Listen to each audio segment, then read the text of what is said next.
ఆంధ్రప్రదేశ్ రాష్ట్ర గౌరవ ముఖ్యమంత్రి వర్యులు ఈ రాష్ట్రానికి ఒక ఉజ్వల భవిష్యత్తు అందించడం కోసం అహర్నిశలు కృషి చేస్తున్న పెద్దలు శ్రీ నారా చంద్రబాబు నాయుడు గారికి, వేదిక మీద ఉన్న గౌరవ సహచర మంత్రివర్యులకి, ప్రజాప్రతినిధులకి, ముఖ్యంగా ఆలూరు నియోజకవర్గం నుంచి వచ్చిన అశేష ప్రజానీకానికి చేతులెత్తి నమస్కరిస్తున్నాను. మిత్రులారా, 2 సంవత్సరాల క్రితం కూటమి ప్రభుత్వం అధికారంలోకి వచ్చిన తర్వాత అన్ని వ్యవస్థలతో పాటు ఆరోగ్య వ్యవస్థ కూడా భ్రష్టు పట్టిపోయిన నేపథ్యంలో ఈ రాష్ట్ర రథసారథి ఆరోగ్యం మీద, వైద్య విద్య మీద ప్రత్యేకంగా దృష్టి పెట్టడం కారణంగా గత 2 సంవత్సరాల్లో వైద్య వ్యవస్థలో చాలా సానుకూల వాతావరణం ఏర్పడింది. చాలా మంచి పనులు కూడా జరుగుతున్న విషయం మీ అందరికీ గమనిస్తూనే ఉంటారు. ఇవాళ డాక్టర్లు అందుబాటులోకి వచ్చారు. పెద్ద ఎత్తున చేపట్టిన నియామకాల కారణంగా, మౌలిక సదుపాయాల కారణంగా, హాస్పిటల్లకు పెద్ద ఎత్తున ఎక్విప్మెంట్ ఇచ్చిన కారణంగా, ఇవాళ ప్రధానంగా డాక్టర్లు అందుబాటులోకి వచ్చిన కారణంగా ప్రజలకు వైద్యులు అందుబాటులో ఉన్నారు. అందుకని ప్రజలకు కూడా ప్రభుత్వ ఆసుపత్రుల విశ్వాసం పెరిగింది. ఇవాళ 25% నుంచి 28% ఓపీలు ప్రభుత్వ ఆసుపత్రుల్లో పెరిగాయంటే గత 2 సంవత్సరాలుగా గౌరవ ముఖ్యమంత్రి చంద్రబాబు నాయుడు గారి నాయకత్వంలో ఆరోగ్య వ్యవస్థ మీద పెట్టిన ప్రత్యేక దృష్టి కారణంగా జరిగిందని విషయంగా చెప్పదలుచుకున్నాను. ఈ రకమైన మార్పులు తీసుకురావడమే కాకుండా ఇంకా చేయాలని ఏం చేయాలి సార్ అన్నాం. ఏం చేయాలంటే మీరు వారు అనారోగ్యం బారిన పడిన తర్వాత మీరు ఆసుపత్రికి వస్తే చూస్తున్నారు. అలా కాదు, వాళ్ళు అనారోగ్యం బారిన పడకుండా కాపాడాల్సిన బాధ్యత మన మీద ఉందని చెప్పి ఒక కొత్త పథకానికి రూపకల్పన చేశారు. దాని పేరే సంజీవని. గతంలో అనారోగ్యం బారిన పడితే ఆసుపత్రికి వెళ్ళేవాళ్ళు. ఇప్పుడు అలా పరిస్థితి కాదు.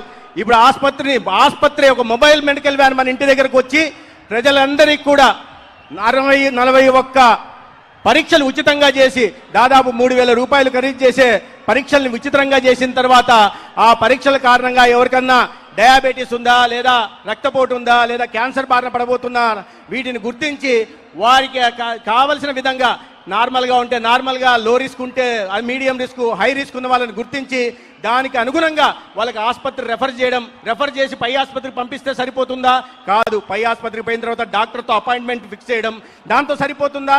కావాల్సిన పరీక్షలు నిర్వహించడం, సరిపోతుందా? కావాల్సిన మందులు అందించడం, దాని తర్వాత కూడా వారు ఆరోగ్యంగా ఉండడం కోసం చేయాల్సిన ఫాలోఅప్ యాక్షన్ కూడా ఈ సంజీవిని కార్యక్రమం ద్వారా చేయబోతున్నారు. ఇది ఎటువంటిదంటే మీ అందరికీ తెలుసు.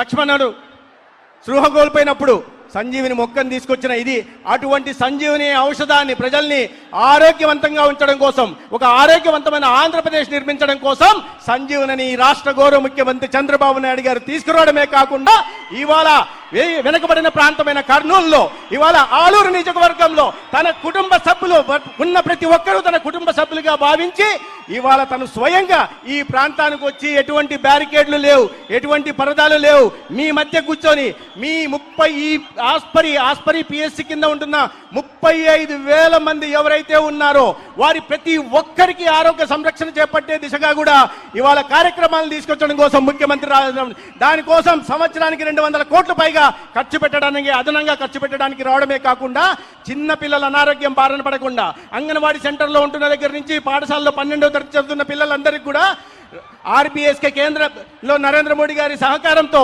ఆర్బీఎస్కే ద్వారా పరీక్షలు నిర్వహించి భవిష్యత్తులో వారు ఏ రోగాల బారిన పడిపోతున్నారు, 4 డీలు అంటారు, defects at birth, deficiencies, diseases, developmental delays. దీని కారణంగా భవిష్యత్తులో 46 రకాల రోగాలను బారిన పిల్లలు పడే అవకాశం ఉంది. కాబట్టి దానికి పరీక్షలు నిర్వహించడమే కాకుండా సమాజంలో ఉంటున్న ప్రతి ఒక్కరికి కూడా డిజిటల్ హెల్త్ రికార్డు చేసి ఈ సంజీవని ప్లాట్ఫామ్ ద్వారా భవిష్యత్తులో వారి ఒక ఆరోగ్యమయంగా ఉండేలాగా జాగ్రత్తలు తీసుకునే విధంగా ఇవాళ గౌరవ ముఖ్యమంత్రి గారు తీసుకొచ్చారు. ఇది భవిష్యత్తులో ఇది ఏ రకంగా ఉండబోతుంది, ఒక ఆరోగ్య వ్యవస్థలో సమూలమైన మార్పు తీసుకొచ్చి దేశంలో కాదు ప్రపంచంలోనే సంజీవని కార్యక్రమం ఒక రోల్ మోడల్ లాగా ఆదర్శవంతంగా ఉండబోతుంది. ఆ క్రెడిట్ మాత్రం ఖచ్చితంగా ఈ రాష్ట్రంలోని ప్రజలందరినీ తన కుటుంబ సభ్యులుగా భావించే గౌరవ ముఖ్యమంత్రి చంద్రబాబు నాయుడు గారికి దక్కుతుందని సందర్భంగా తెలుస్తున్నా.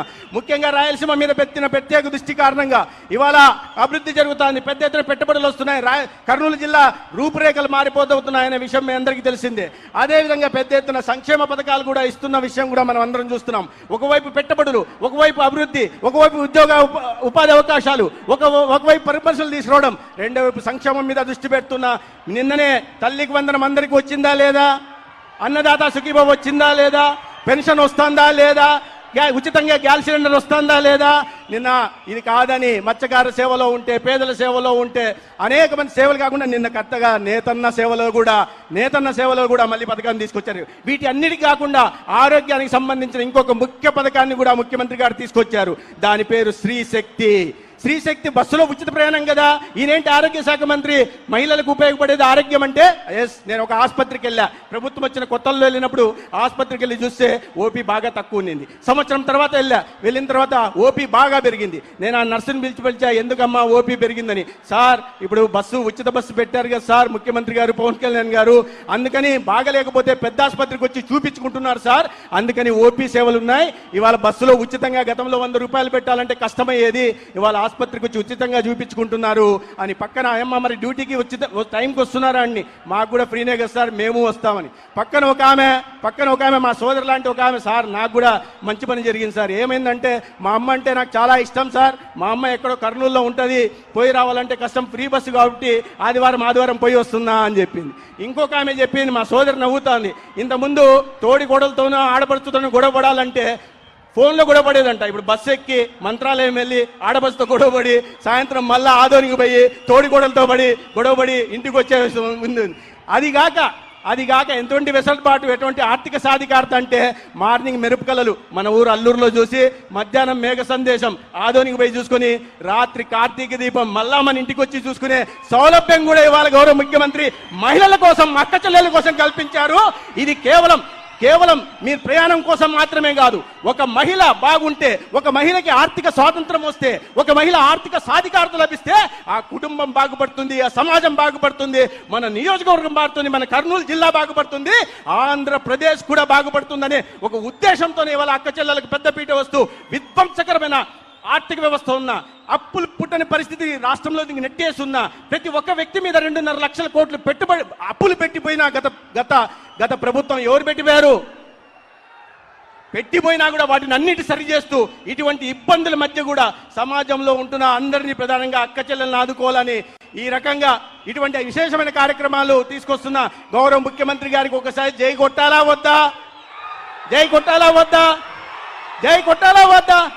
చంద్రబాబు నాయుడు గారి నాయకత్వం, పవన్ కళ్యాణ్ గారి నాయకత్వం, ప్రధానమంత్రి నరేంద్ర మోడీ గారి నాయకత్వం. జై హింద్. గౌరవ ముఖ్యమంత్రి గారి చేతుల మీదుగా చెక్కుల పంపిణీ జరుగుతుంది. డిఆర్డిఏ మెప్మా మహిళలకు 197 కోట్ల చెక్కుని గౌరవ ముఖ్యమంత్రి గారు అందిస్తారు. 15,789 యూనిట్స్కు సంబంధించి డిఆర్డిఏ మెప్మా ఆధ్వర్యంలో 197.89 కోట్ల మెగా చెక్ ని గౌరవ ముఖ్యమంత్రి గారు మహిళలకు అందజేస్తున్నారు. గట్టిగా చప్పట్లు.